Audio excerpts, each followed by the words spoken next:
Hello friends and welcome back to Nishu creative. आज की video में हम इस 2.5 मीटर कॉटन फैब्रिक से बनाने वाले हैं लूज और कंफर्टेबल पैंट, जिसको आप डेली पहन सकते हैं किसी भी कुर्ती के साथ। तो चलिए इस पैंट को बनाना स्टार्ट करते हैं। सबसे पहले फैब्रिक को लेंथ वाइज डबल फोल्ड करके इस तरह से रख लेना है। फैब्रिक की ये साइड ओपन साइड है और इधर की तरफ ये ऑन फोल्ड साइड है। फैब्रिक को सीधा रखने के लिए यहाँ पर एक स्ट्रेट लाइन ड्रॉ कर लेनी है। अब इस लाइन से 2 इंच पर एक मार्क करना है। ये फैब्रिक हम इलास्टिक डालने के लिए फोल्ड करने वाले हैं। अब यहाँ से हमें पैंट की रेडी लेंथ जितनी भी होगी उतनी मार्किंग करनी है। तो मैंने यहाँ पर 40 इंच पे मार्किंग की है। अब हमें पैंट की मोहरी जितनी भी हमें फोल्ड करनी है उतने फैब्रिक को हम ले लेंगे। मैंने यहाँ पर 4 इंच पे मार्क किया है। मोहरी की मार्किंग करने के बाद अब फैब्रिक की कटिंग कर देनी है। फैब्रिक की साइड की जो किनारियां होती हैं उन्हें काट के हमें अलग कर लेना है। अब यहाँ पर हमें पैंट की विड्थ की मार्किंग करनी है। तो मैंने यहाँ पर 11.5 इंच पे मार्क किया है। अब इस तरह से नीचे की साइड हमें आसन की मार्किंग करनी है 12 इंच पे। अब इस मार्किंग पे हमें एक स्ट्रेट लाइन ड्रॉ कर लेनी है। अब इस लाइन पर यहाँ पर हमें 11.5 इंच पर एक मार्क करना है। उसके बाद 3.5 इंच पर एक मार्क करना है। अब यहाँ से हमें एक स्ट्रेट लाइन ड्रॉ कर लेनी है। अब हमें आसन वाली लाइन का सेंटर निकालना है। इस सेंटर को ध्यान में रखते हुए हमें इस तरह से आसन की गोलाई कर देनी है। अब इस लाइन का हमें सेंटर निकाल लेना है और इस तरह से वहां पर एक मार्क कर लेना है। अब जितना भी गैप यहाँ पर आएगा उतना ही गैप हम नीचे की तरफ रखते हुए यहाँ पर एक मार्क कर देंगे। सेम गैप पे एक मार्क हम सेंटर में भी कर लेंगे। अब स्केल से हमें यहाँ से यहाँ तक एक स्ट्रेट लाइन ड्रॉ कर लेनी है। अब नीचे की साइड मोहरी की मार्किंग करनी है। तो इस लाइन से मैंने 4 इंच एक साइड और 4 इंच दूसरी साइड पे मार्क कर लिया है। अब जो पैंट की रेडी लेंथ वाली मार्किंग है उसका हमें सेंटर निकाल लेना है और यहाँ पर एक मार्क कर देना है। अब इस मार्क से 2 इंच नीचे एक मार्किंग करनी है और यहाँ पर हमें इस लाइन के एक साइड 5.5 इंच पर एक मार्क करना है और इसी तरह से दूसरी साइड भी हमें 5.5 इंच पर एक मार्क करना है। अब एक हिप कर्व की हेल्प से हमें यहाँ पर पैंट की शेप दे देनी है। अगर आपके पास इस तरह का कोई हिप कर्व नहीं है तो जाकर नजदीकी दुकान से आप खरीद लें, क्योंकि ये बहुत ही सस्ता मिलता है। पैंट को शेप देने के बाद अब ऊपर की साइड से जहाँ पर हमने विड्थ की मार्किंग की थी वहां से 1 इंच हम अंदर की तरफ एक मार्क करना है और स्केल से आसन की गोलाई को इस तरह से मिला देना है। अब इससे ऊपर की साइड हमें एक हल्की सी क्रॉस लाइन बना देनी है। कटिंग करते टाइम हमें लगभग 0.25 इंच एक्स्ट्रा फैब्रिक को कट करना है जो कि सिलाई में जाने वाला है। अब हमें इस लाइन से ऊपर की साइड 4 इंच तक देख लेना है कि ये फैब्रिक हमारा यहाँ पर कितना बड़ा हुआ है। तो ये लगभग 0.25 एक्स्ट्रा है। तो नीचे की साइड हम 4.25 इंच पर एक मार्क कर लेंगे और इस तरह से क्रॉस लाइन ड्रॉ कर देनी है। ड्राफ्टिंग होने के बाद अब पैंट की कटिंग कर लेनी है। ये पैंट का फ्रंट पार्ट है। पैंट का बैक पार्ट निकालने के लिए मैंने यहाँ पर फैब्रिक को डबल फोल्ड करके रख लिया है। अब यहाँ से हमें 2.5 इंच पर एक मार्क करना है और एक स्ट्रेट लाइन ड्रॉ कर लेनी है। अब जो फ्रंट पार्ट हमने कटिंग किया था उसको इस लाइन से मिलाते हुए इस तरह से इस फैब्रिक के ऊपर रख लेना है। अब यहाँ से जितना गैप था उतना ही गैप हमें नीचे की साइड में रखना है, तभी हमारा ये पार्ट बिल्कुल एग्जैक्ट बैठेगा। अब इन सारी लाइनों को हमें बैक पार्ट के ऊपर इस तरह से ड्रॉ कर लेना है। अब ऊपर की साइड से हमें 2.5 इंच पर एक मार्क करना है। इसी तरह से नीचे तक ये मार्किंग करते जाना है। ये हमारी बैक पार्ट के आसन की मार्किंग होगी। अब एक स्ट्रेट लाइन ड्रॉ कर लेनी है। अब आसन का जो सेंटर का मार्किंग था उसके अकॉर्डिंग हमें पैंट के बैक पार्ट में भी गोलाई दे देनी है। पैंट के इस साइड हमें कोई फैब्रिक एक्स्ट्रा नहीं लेना। यहाँ पर हमें एग्जैक्ट कटिंग करनी है फ्रंट पार्ट के अकॉर्डिंग। अब पैंट के इधर की साइड से हमें 2 इंच पर मार्क करना है और ये मार्किंग 2 इंच पे हमें यहाँ तक कर लेनी है। अब इन मार्किंग के ऊपर हमें हिप कर्व की हेल्प से पैंट की शेप को ड्रॉ कर लेना है और इस तरह से ऊपर आसन तक इसको मिला लेना है। अब बैक पार्ट को जो हमने 2.5 इंच ऊपर की तरफ से एक्स्ट्रा कट किया था वहां से हमें इस तरह से एक क्रॉस लाइन ड्रॉ कर लेनी है। मार्किंग करने के बाद अब फ्रंट पार्ट को इस तरह से हटा देना है और बैक पार्ट की हमें कटिंग कर लेनी है। तो यहाँ पर पैंट की कटिंग कंप्लीट होती है। अब इसकी स्टिचिंग करना स्टार्ट करना है।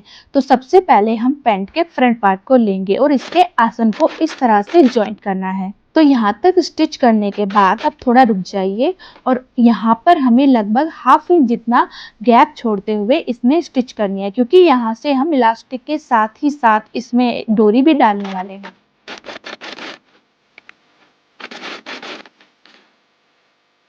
अब जहाँ पर इस तरह से हमने ये गैप किया है, वहां से हमें इस तरह से इसके ऊपर सिलाई लगा लेनी है।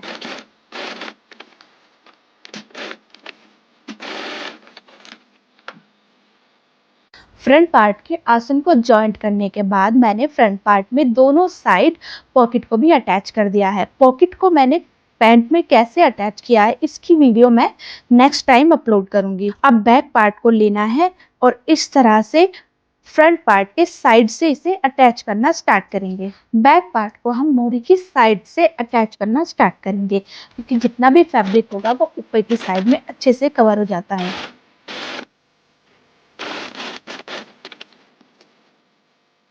बैक पार्ट को साइड से अटैच करने के बाद मैंने अच्छे से इंटरलॉक कर लिया है। अब हमें यहाँ पर एक टॉप स्टिच लगानी है। तो इस तरह से सिलाई के मार्जिन को राइट साइड में रखते हुए ऊपर से हम एक टॉप स्टिच लगाना स्टार्ट करेंगे। और जहाँ तक पॉकेट है वहीं तक हमें टॉप स्टिच को लगाना है, नीचे की साइड हमें इसे नहीं लगाना।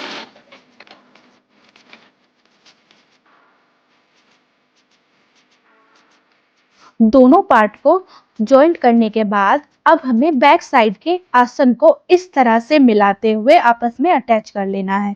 तो यहाँ पर मैंने बैक साइड वाले आसन को भी अच्छी तरह से जॉइंट करके इंटरलॉक कर लिया है और पैंट की जो सेंटर वाली स्टिच होती है उसको भी लगाकर यहाँ पर मैंने इस तरह से पैंट को रेडी कर लिया है। अब मुझे मोहरी को फोल्ड करना है, तो इस तरह से मोहरी को लेंगे और इसे ऊपर की साइड इस तरह से फोल्ड कर लेना है। मोहरी को फोल्ड करने के लिए हमने एक्स्ट्रा फैब्रिक 4 इंच लिया था, तो हमें मोहरी को 4 इंच में ही इस तरह से फोल्ड करना है। मोहरी को एग्जैक्ट फोल्ड करने के बाद अब इसके ऊपर हम अच्छे से प्रेस लगा देंगे। अब यहाँ से हमें हाफ इंच अंदर की तरफ फोल्ड करना है और इसके ऊपर अच्छे से हमें प्रेस कर देनी है। तो यहाँ पर मैंने पैंट की दोनों मोहरियों को इस तरह से फोल्ड करके रख लिया है। अब मुझे यहाँ पर तुरपाई करनी है, इसलिए मैंने इसके ऊपर कच्ची स्टिच को लगाया है। अब मुझे पैंट के वेस्ट बैंड को रेडी करना है, जिसके लिए यहाँ पर मैंने इस तरह से पैंट को रख लिया है। अब मुझे ऊपर से 2 इंच पर एक मार्क करना है। 2 इंच इसलिए क्योंकि हमने फैब्रिक को कटिंग करते टाइम इलास्टिक डालने के लिए 2 इंच ही फैब्रिक को एक्स्ट्रा रखा था। अब इस 2 इंच की मार्किंग को हमें फ्रंट पार्ट और बैक पार्ट दोनों साइड में कर लेना है। मार्किंग करने के बाद इसे इस तरह से 2 इंच में फोल्ड करते हुए ऊपर से अच्छे से प्रेस लगा लेनी है। तो यहाँ पर इस तरह से मैंने इसे फोल्ड करके ऊपर अच्छी तरह से प्रेस लगा ली है। अब इसे अंदर की साइड लगभग हाफ इंच फोल्ड करके यहाँ से सिलाई करना स्टार्ट करेंगे। बैक साइड में यहाँ पर थोड़ा सा फैब्रिक एक्स्ट्रा हो जाता है, तो हमें यहाँ पर छोटी सी प्लेट्स दोनों साइड डाल लेनी है, तो ये फैब्रिक इक्वल हो जाएगा।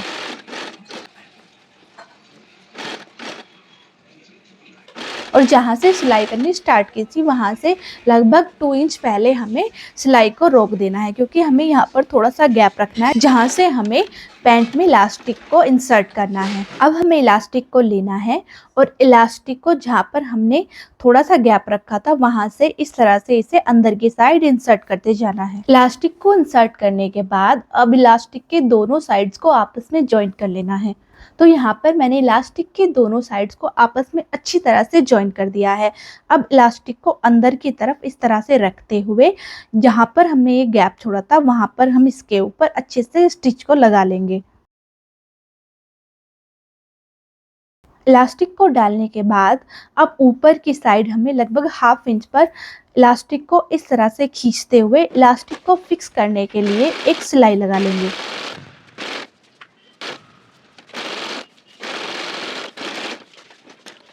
तो यहाँ पर इस तरह से पैंट का वेस्ट बैंड बनकर रेडी हो गया है। तो यहाँ पर इस तरह से मैंने इस कॉटन पैंट को बनाकर रेडी कर लिया है। दोनों मोहरियों पर मैंने तुरपाई भी कर ली है। अब इस पैंट को हमें प्रेस किस तरह से करना है, जिस तरह से हम मेंस पैंट को प्रेस करते हैं उसी तरह से हमें इस पैंट को भी प्रेस करना है। इस तरह से सेंटर से फोल्ड करते हुए और यहाँ पर हम प्रेस लगा लेंगे तो इसके जो सेंटर में इस तरह से क्रीज आ जाएगी, जो कि देखने में काफ़ी अच्छी लगती है। प्रेस करने के बाद तो चलिए इस पैंट का हम फाइनल लुक देख लेते हैं। जिनको भी लूज और कंफर्टेबल कपड़े पहनना पसंद है वो इस तरह से पैंट को रेडी कर सकते हैं। तो इसी के साथ ये वीडियो यहीं पे समाप्त होती है। मिलते हैं किसी नेक्स्ट वीडियो में, तब तक के लिए बाय बाय।